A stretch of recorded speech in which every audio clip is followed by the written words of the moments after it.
What's up everyone, welcome to this video. In this video I will show you how to fix the MMS messages not receiving issue on your Xiaomi phone.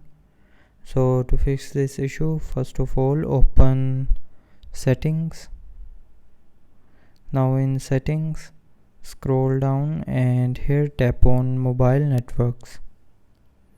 Now in mobile networks, tap on your SIM card name and then tap on access point names. Now tap on this arrow with the MMS option and from here check the information that you have entered if it's correct or not.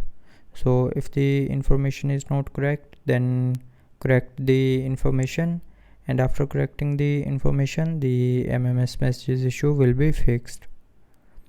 So that's how you can fix the MMS messages not receiving issue on your Xiaomi phone. So I hope you liked the video. Thanks for watching.